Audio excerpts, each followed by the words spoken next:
Sa Balita Nacional, Senator Trilon, kaganay Presidente Aquino, gintawag ipokrito ni Cayetano.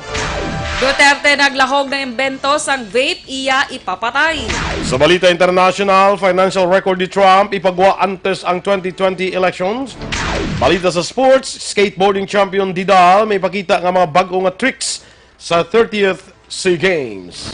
Balita Entertainment, makaliga na napulo ka tuig, Monday more, liwat magapatigayon sang concert. Samtang sa Balita Special, aton pagistoryahan, ang mga tips sa hindi maburyo sa tuman nga stress sa kagkasako, subong nga naghilapit ang Pasko. Mayong aga Bacolod, may aga Balugabahin sang Western Visayas. Karon nga adlaw Biyernes, Nobyembre 22, tuig 2019. Ang inyong news team, Aksyon, Dorel, Cabatu. Aksyon, Boy Duran. Sa ato na balita sa lakat sang panahon. Naghuyang ang severe tropical storm Sara samtang nagahulag padulong sa southern Ryoko Island sa Japan. Sa alas 5 sang aga nga severe weather bulletin sa pag-asa, katapusan nga nakita ng bagyo sa kalayoon nga 345 kilometros na minhan na silangan sang Basco, Batanes. Dala sini ang kabasugon sang hangin nga nagalambot sa 95 kilometros por hora malapit sa sentro, kag pagmadlos nga nagalambot sa 115 kilometros por hora. Nagahulag ini pa naminhan sa kadasigon nga 20 km por hora. Sa karon wala sang lugar nga yara sa idalom sa tropical cyclone warning signals. Posible makagwa na sa Philippine Area of Responsibility ang bagyo karon sa gabi ukon buwas sa aga. Ang low pressure area naman nga anay Bagyo Ramon ang yana sa bahin sang West Philippine Sea kag ginapaabot matunaw na anuman nga oras. Ang mga balita lokal sa magbalik sang Aksyon Balita Morning Edition.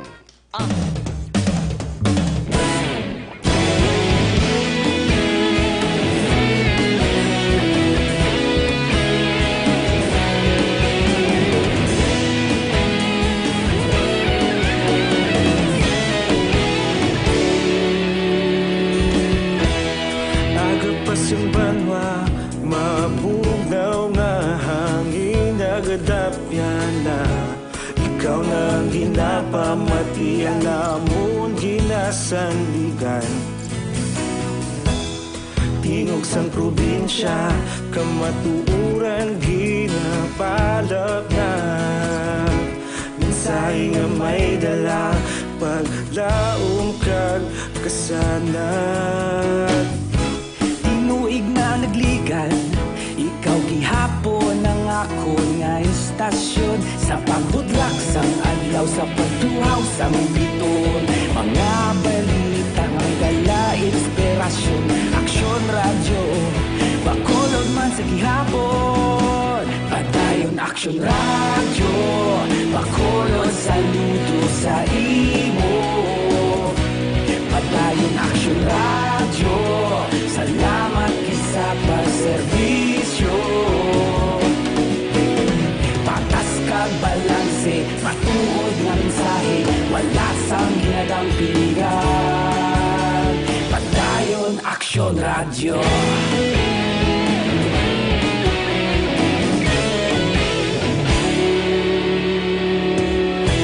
Bacolod nun kag Negrosanon, inyong pamatian.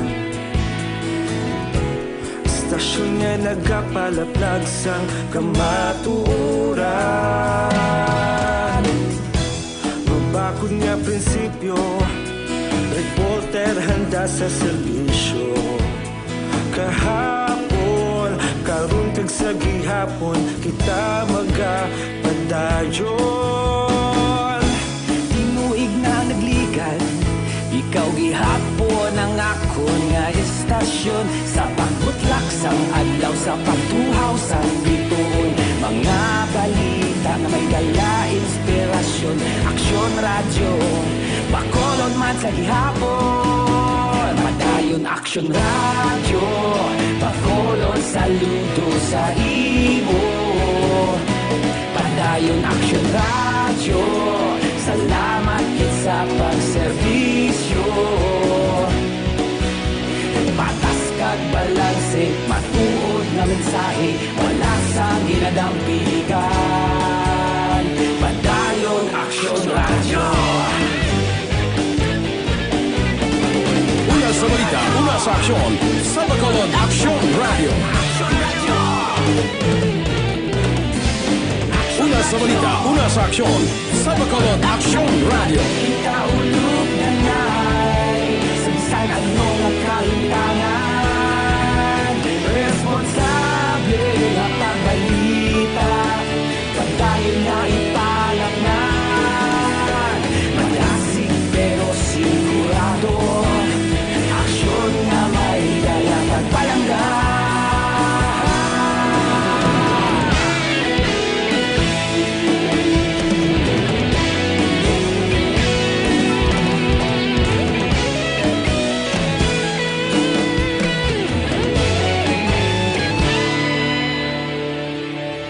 Madayon Aksyon Radyo, Bacolod saludo sa imo.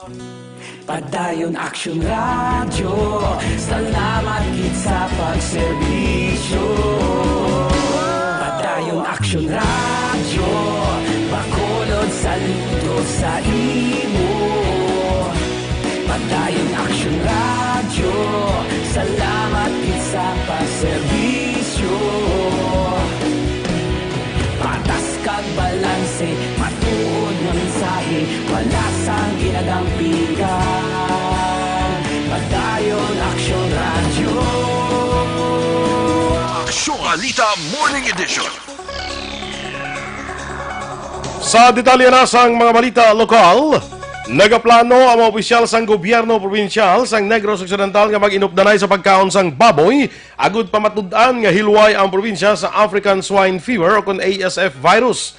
Ini matapos sa prubahan sa Sangguniang Panlalawigan ang resolusyon ng gintuso ni 2nd District Board Member Paul Guanzon nga nagadeklarar sa probinsya bilang ASF-free province. Sunod kay Vice Gobernador Jeffrey Ferrer, wala nagapabaya ang probinsya sa obligasyon nga maproteksyonan ang mga hog raisers kag ang bilyones pesos nga industriya sa baboy. Una nang isusyon ni Guanzon ang dululungan nga pagkaon sang baboy sa mga pareho niyang opisyal agud ipakita sa publiko nga wala sa anuman nga kaso sang ASF sa probinsya. Sa records ng Philippine Statistics Authority, ikasyam ang Negros Occidental sa swine production sa 2017. Diriya sa aton, way pabaya ang probinsya, especially sa protection sa mga grazers naton. Kag that is also a source of our food isa ina. Kay namin gidya may baboy gidya. Si Vice Governor Jeffrey Ferrer sa interview ni Aksyon Marlon Hinovea. Nagasalig si Vice Governor Jeffrey Ferrer sa kasarang ni Gobernador Eugenio Jose Lacson sa pagpangita sang pamaagi agud mapasanyo ang ginaganar sang Negros First Cyber Center sa Dalan Lacson Hernaez syudad sang Bacolod. Suno kay Ferrer luyag naman sang gobernador nga makita ng bentaha nga madala sa mga proyekto sa gobyerno probinsyal. Una diri ginpahayag ni Provincial Administrator Refrando Diaz nga iya nagin manduan ng Internal Audit Office pagi sa Consultant for Financial Affairs nga si sao ng financial reports ka operasyon sa Cyber Center. Ini matapos may baluan nga hindi maka-trespasser sa ginabayad nga amortization ang ginaganan nga income bisan pa nga okupado na ang 93% sang building. Sa sininga proyekto nagpirmahanan sang joint venture agreement ang anay administrasyon kag private company agud malikawan ang bureaucratic red tape sa transaksyon sa gobyerno. Temporaryo nga ginsuspense ang Bacolod Housing Authority o kun BHA ang pagkanselar sa mga awards sa Progressive Village Relocation Site sa Barangay Vista Alegre diri sa siyudad sang Bacolod. Ini ang tikang sa BHA sa ginaprubahan nga resolusyon sa Sangguniang Panlungsod nga nagapangabay sa ila talatapan nga i-hold anay ang cancellation sang award bangod sa mga ginaligar biolasyon. Sunod kay Maria Victoria Pareñas, pamuno sa BHA, masobra 1,000 ka mga notisya ilagin isyo nga i-cancel ang na-award na nga mga lote bangod wala na patindugan sang balay. Nanindugan si Pareñas nga i-cancel sang BHA ang lote nga wala gin patindugan sang balay, samtang i-review naman sang Case Review Committee ang mga lote nga mayara na sang istruktura. Nagpangabay naman ang naglain-laing asosasyon sa mga sidewalk vendors sa siyudad sang Bacolod kay Mayor Evilio Linardia nga tugutan sila nga magbaliga sa downtown area umpisa Disyembre 1 tubtob 31. Nagpadala sang sulat sanday Victoria Amolato, Presidente sang Bacolod Downtown Vendors Association, Cora Tabaquero, Presidente sang Lugar Brotherhood Association Incorporated, kag Noraida Sinoro, Presidente sang Plaza Fruit Vendors Association, kay Mayor Leader Dia nga nagapangayo sang permiso nga magbaligya sa plaza kag downtown area. Nagpasiguro si Amolato nga hindi sila mag-ariya sang stocks Himuso ng ilang mga baligya kada gabi kag nagapaborman nga dakpo ng ilang mga miyembro nga nagalapas sa pulisa. Ginakabig ni Amulato nga dako nga regalo ini para sa mga magagmay nga negosyante kag sa ila pamilya sa maabot nga Pasko sa tion nga paboran ini ni Dinardia. Ginpahayag na Executive Assistant Ernesto Pineda, pamuno sang Market Coordinating and Monitoring Task Force, nga depende na sa sanggudang palunsod kung ano ang ilang magintikang sa pangabay sa mga sidewalk vendors. Through to Mayor sa Sanggunihan, sa namon ginayo para pang Christmas namon sa balik, December 1 to 31, kung naukihan man lang, biskan isa na lang kabakat, biskan basket-basket na balang adako, ang amo ginaayo. Kabahin sa papahayag ni Victoria Amulato.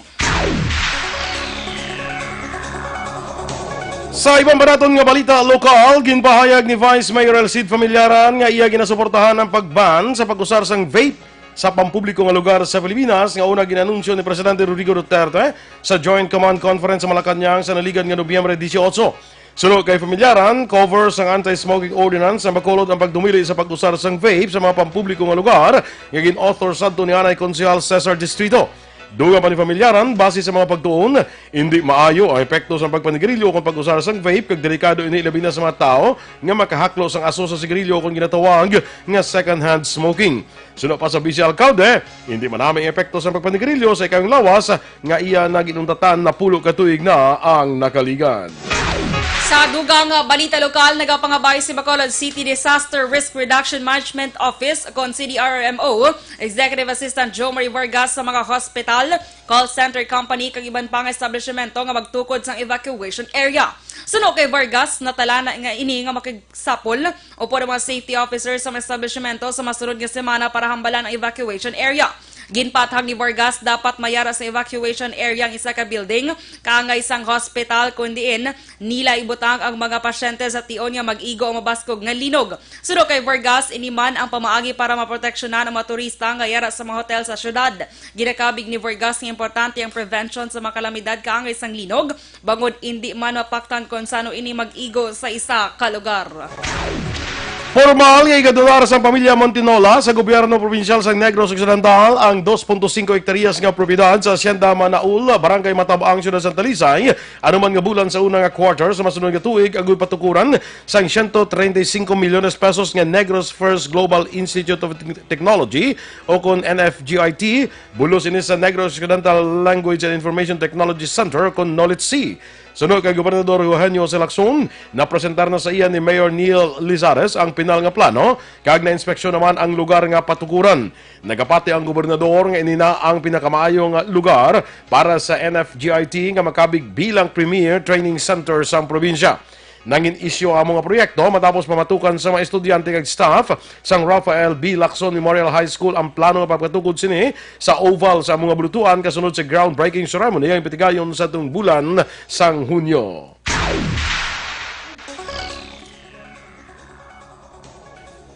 Ginlansar sang Bureau of Fire Protection sa Region 6 ang Fire Out 6 version 1.2 para sa mga pumuluyo sa Western Visayas. Sa pagpakigsapol sa tanan nga Fire Marshal sa rehiyon kon Region 6, ginpahayag ni Bacolod City Fire Marshal Chief Inspector Publio Boboy Plateño nga ginapangunahan ni BFP Region 6 Regional Director Senior Superintendent Roderick Aguto ang Fire Out 6 version 1.2 sa dintuyo sini nga makakuha sa mga impormasyon gikan sa mga pumuluyo sa bugos nga rehiyon para sa madasig nga pagresponde sa mga bumbero sa tion sang sunog. Dugang pa ni Plateño, ang mga ginaduso ang sara makahatag sang fire safety prevention tips ngalan sang hepe sang BFP sa isa ka banwa o kon sa syudad kag iban pa. Ang Fire Out 6 version 1.2 sarang na ma-download pagi sa Play Store o kon internet. Aksyon Radio Philippines Standard Time, na 7:20. Sa ato naman nga nagaproblema sa mga bukol nga rito sa lawas, sis na nagkuntumor, hindi pagpadugaya, hindi pagbabayi para hindi na magmalignant. Mag-inom na sang Santon Plus Herbal Capsule. Ang Santon Plus Herbal Capsule sunod sa mga eksperto, makatunaw sa mga breast cyst, myoma, bukol sa ovary, bukol sa baga, goiter, kag iban pa. Ginabuligan pa sa Santon Plus Herbal Capsule ang inyong lawas para hindi matubuan sa mabukol, cyst, kag iban pa nga mga balatian. Santon Plus Herbal Capsule, garantisado, may alibyo. Mabakal natin sa mga butika, tag 12 pesos lang. Bisitahin man ang Alternative Medicine and Wellness Center sa Medalla Nernay sa tubalan sang gate sa Paglaom Sports Complex. Tabuk sina yara dira ang Alternative Medicine and Wellness Center. Pangitalang si Doc Ramel Uy para sa libre nga check-up. Kagang Santon Plus Server Capsule mabakala natin online paagi sa www.kalusuganyan.ph o kung di ka na magbisita lang sa ilang Kalusuganyan Facebook page. Para naman sa complete management sa imong liver detox, mag DTX 500 capsule sa kada adlaw. Okay man ang DTX 500, ang may detoxifying compound kung nagatinlo sa atong dugo kagatay. Ini man mayara sa active ingredients, phytochemicals kag antioxidants nga pangontra sa liver inflammation, cirrhosis kag cancer. Para sa healthy nga liver, make sure to stay active, healthy and fit. Mag DTX 500 capsule ka na. Ang DTX 500 ang mabakal sa online kag pwede deliver sa inyo pulayan. Pinaagi sa www.kalusuganyan.ph kag Kalusuganyan Facebook page. Senator Drilon kaganay Presidente Aquino gintawag ipokrito ni Speaker Cayetano. Samtang Duterte naglahog, nag-imbento sang vape, iya ipapatay. Ang mga balita nasyonal sa pagbalik sa Aksyon Balita Morning Edition.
Plan libre sakay. Sa kada terminal sa mga jeep diri sa syudad sa Bacolod, may libre sakay ang Aksyon Radio Bacolod. Plan libre sakay. Amon ginabalik sa inyo nga matag palamati namon sa Aksyon Radio Bacolod. Plan libre sakay. Sakay na.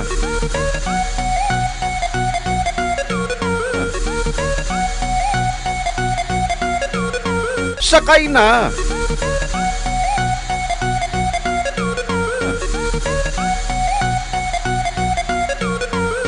Plan libre sakay.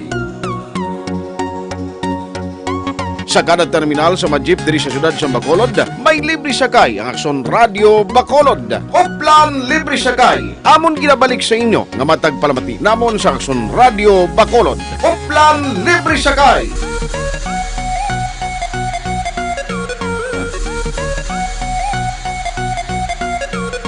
Sakay na.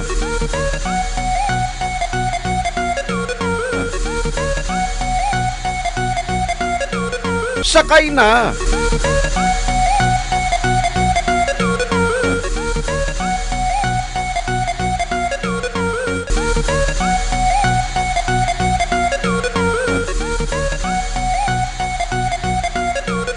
Sakay na.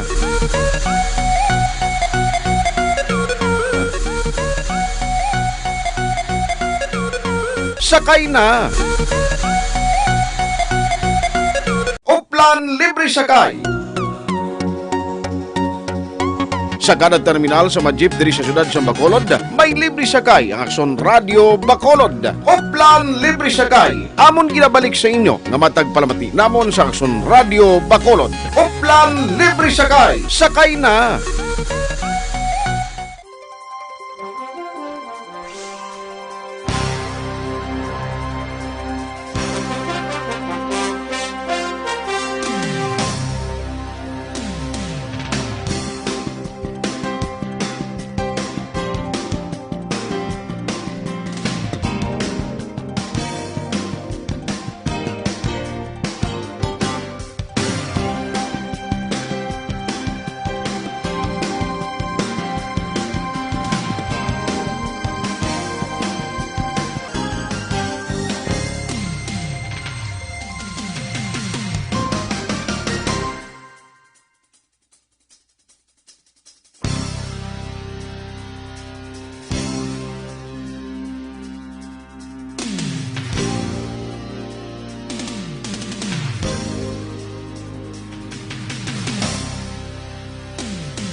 Aksyon Balita Morning Edition. Aksyon Radio Philippine Standard Time, las 7:28 sa detalye sang mga balita nasyonal. Gintawag nga ipokrito ni House Speaker Alan Peter Cayetano sanday anay Presidente Benigno Noynoy Aquino III kag Senate Minority Leader Franklin Drilon angot sa pagpakamalaot sa gingasto sa pag-host sang 2019 Southeast Asian Games. Suno kay Cayetano sa matuod mas dako ang 10 bilyones pesos in gasto sa nakaligad nga administrasyon para sa hosting sa Pilipinas sa Asia Pacific Economic Cooperation Summit sa Manila sa 2015 ikumpara sa 6 bilyones pesos sa SEA Games. Suno pa kay Cayetano, wala na dapat ginatandog pa na Aquino kag Drilon ang isyu angot sa kakulangon sa mga classrooms bangod ang isyu nga ini ang naglala pa sa nakaligad nga administrasyon sang umpisa nga patuman ang K-12 program. Ang pahayag ni Cayetano ang matapos pa kamalauton ng Drilon kay Aquino nga tuman kamahal ang 50 milyones pesos nga gingasto sang Duterte administration para sa magpatukod lamang sang isa ka cauldron. Nga suno sa ila mahimo kung tani gamiton agad magpatukod sang 50 ka classrooms. Samtang nagapilar naman ang sang ceasefire si Cayetano sa oposisyon kag naghinyo nga hindi pagpakamalauton ang gingasto sa SEA Games samtang nagaparayon pang hampang nga mag-umpisa sa Nobyembre 30 kag magatakop Disyembre 11. Angot din nagpahayag naman sang kandaan sa pagsabat sa mga palamangkutanon si Cayetano. Ginlaslasan sang Malacanang, si Anay Presidente Benigno Aquino III kasunod sang pag-question sini sa desisyon ni Presidente Rodrigo Duterte nga hindi pagatagan si Vice President Leni Robredo sang posisyon sa gabinete bangod sa trust issues. Sadtong Miyerkules Nobyembre 20 nagpabutyag si Aquino sang confusion angot sa palayag ni Duterte nga wala ini nagasalig kay Robredo nga iya unang gin-appoint bilang co-chairperson sang Interagency Committee on Anti-Illegal Drugs sa ICAD. Suno kay Presidential Spokesman Salvador Panelo, mas maayo nga tagan sang pagtamod ni Aquino ang yakaso kriminal kag halungan ng iyay kayong lawas sang mga sang sa magkomento sa problema sa droga nga wala niya ginatagan sang atensyon sang nagpangalagad ini nga presidente sang anom ka tuig. Suno pa kay Panelo nagdako ang problema sa droga bangod sa kapabayaan sang pagpangalagad ni Aquino. Hindi kinahanglan nga magpasilabot si Vice President Leni Robredo sa tanan nga aspeto sang kampanya kontra iligal nga droga. Ini ang personal nga opinion ni Senate President Vicente Soto III. Ginpahayag ni Soto nga gintalana ni Presidente Rodrigo Duterte si Robredo bilang co-chairperson sang Interagency Committee on Anti-Illegal Drugs para mahibaluan sa niya matud nga sitwasyon sang problema sa droga sa Pilipinas. Duha pa ni Soto, mangin maayo ang relasyon ng Duterte kag Robredo kung ma-focus lang ang Vice Presidente sa iya nga job description sa iya bago karon nga trabaho. Dugang pa ang trabaho sa niya mo ang coordination kag monitoring sa mga pulisa sang sining komitiba. Palayag pa ni Soto, wala na dapat nag-intra si Robredo sa mga isyu nga may angot sa law enforcement. Duha pa sa senador, may lain nga tuyo ang advisors ni Robredo rason nga nagagamo ang trabaho sini sa ICAD. Naglahog naman si Presidente Rodrigo Duterte nga patso niya ang naghimo sang vape sa pabulong-pulong sa Center Elderly sa Taguig City. Liwat ginpandaman sang presidente ang publiko anggot sa katalagman nga itugas ang vaping. Lahog sang presidente ginapapangita na niya ang panulay nga naghimo sang vape kag ipapatay ini. Naibaluan ang Chinese pharmacist nga si Hon Lik ang ginatudlo nga amo ang nagimbento sang modern e-cigarette. Ang lahog sang presidente ang sa tunga sa iya kontrobersyal nga mando nga dumili ang importasyon sang vape kag ipadakop ang mga nagagamit sini sa publiko nga lugar. Bisan wala pa sang written order, ginumpisahan na sang Philippine National Police ang pag-aresto sa mga vapers. Ginpaathag naman sang PNP nga hindi nila presohon ang mga madakpan sa baylo ipablatter lamang. Magapatigayon sang one-time, big-time operation batok sa managalapas sang layi sa trapiko. Ilabi na ang overloading kag overspeeding karon nga adlaw Biyernes. Suno sa Land Transportation Office sa LTO, tuyo sa among aktibidad nga malikawan ang pagdamo sa mga aksidente sa dalanon. Dugang pa, base man ini sa direktiba ni Presidente Rodrigo Duterte sa cabinet meeting sa Nobyembre 4, nga istrikto nga patuman ang mga layi sa trapiko sa Pilipinas. Nagpangayo sa bulig ng LTO sa National Capital Region Police Office para sa operasyon nga patagayunon sa iban nga bahin sa pungsod. Nagbulig man sa LTO ang Philippine National Police Highway Patrol Group, Department of Public Works and Highways, Law Enforcement Service ang LTO, Metropolitan Manila Development Authority, North Luzon Expressway kag South Luzon Expressway. Ginpasiguro sa ang Philippine National Police nga wala sila sa nabaton nga report nga may pandam para sa nagahilapit nga 30th Southeast Asian Sea Games. Sa set of ceremony sa Camp Bagong Diwa sa syudad sang Taguig, ginpahayag ni PNP Officer in Charge Lieutenant General Archie Gamboa nga padayon ang ilang ginapatigan nga evaluation. Ginpasiguro man ni Gamboa sa publiko nga mapabili ng peace and order sa komunidad labi na samtang ginapatigan ang among event. Ginmanduan man ni Gamboa ang Regional Director sa nga ipadayon ang maidid kag istrikto nga pagpatuman sang lahi sa ilang mga nasakupan. Dugang pa ang SEA Games ang hindi panahon para mag-relax bungod posible kwaon ini nga tsansa sa mga kriminal nga magpatigan sang malklain nga bulhaton. Naibaluan masoba 17,000 ka mga pulis ay ga-deploy para sa SEA Games. Pati gayon ang SEA Games umpisa Nobyembre 30 tubtob Desyembre 11.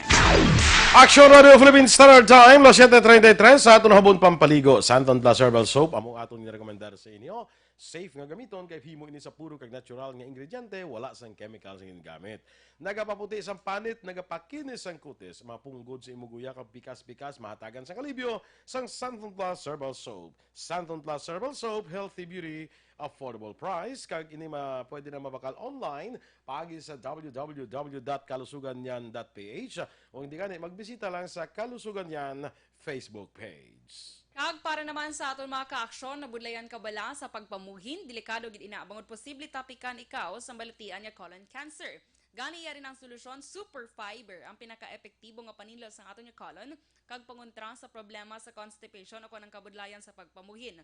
Tinloan nga colon pinagi sa pag-inom adlaw-adlaw sang Super Fiber. Super Fiber, another quality products ng Life Extension Philippines. Super Fiber, para sa mas epektibong resulta ikombinar ang pag-inom sang Super Fiber kag Life Extension Vitamin D3. Ang mga balita international, balita sa sports, showbiz, balita negosyo, kag balita espesyal sa pagbalik sa Aksyon Balita Morning Edition.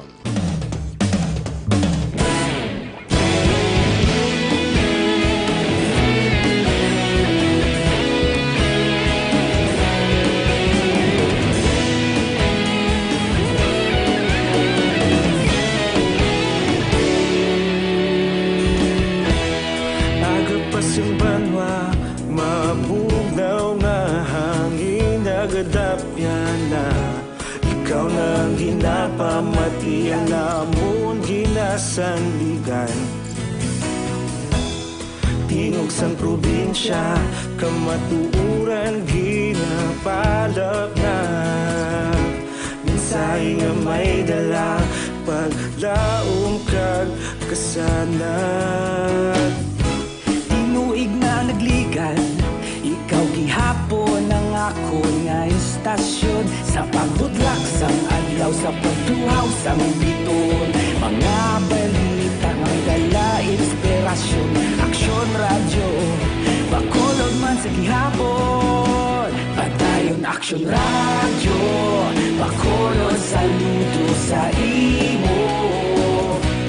Padayon radyo. Salamat sa pagserbisyo. Patas kag balanse, matuod nga mensahe, wala sang hinadampigan. Padayon Aksyon Radyo.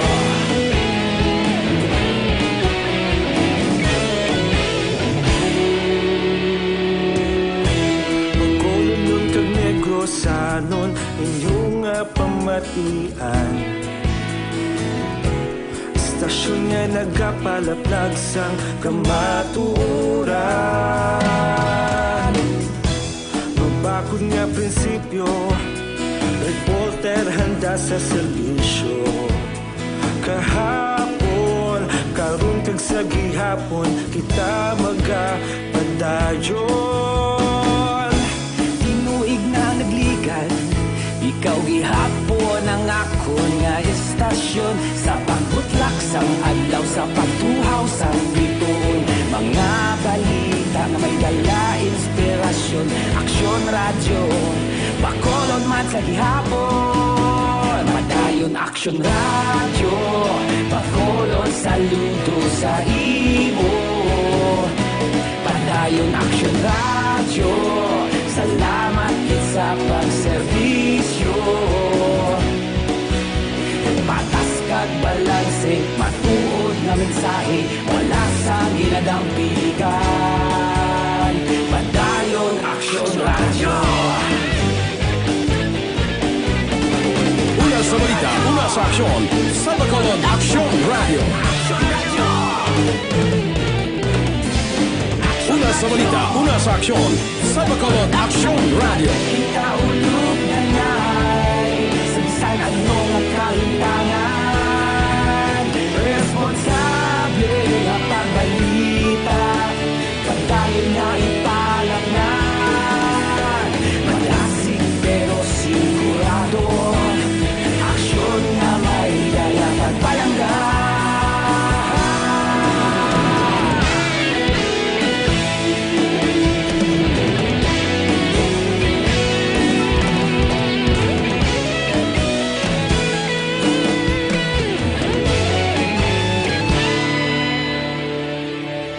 Padayon Aksyon Radyo, Bacolod saludo sa imo. Padayon Aksyon Radyo, salamat gid sa pagserbisyo. Padayon Aksyon Radyo, Bacolod saludo sa imo. Padayon Aksyon Radyo, salamat gid sa pagserbisyo. Patas kag balanse, matuod nga mensahe, wala sang ginadampigan. Padayon Aksyon Radyo.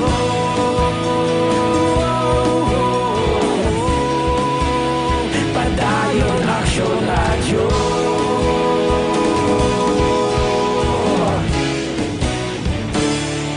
Padayon Aksyon Radyo. Uplan libre sakay. Sa kada terminal sa mga jeep diri sa syudad sa Bacolod, may libre sakay ang Aksyon Radio Bacolod. Uplan libre sakay. Amon ginabalik sa inyo nga matag palamati namon sa Aksyon Radio Bacolod. Uplan libre sakay. Sakay na.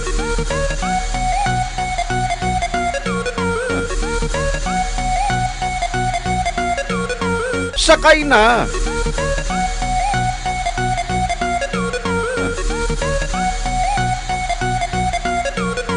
Uplan libre sakay. Sa kada terminal sa mga jeep diri sa syudad sa Bacolod, may libre sakay ang Aksyon Radio Bacolod.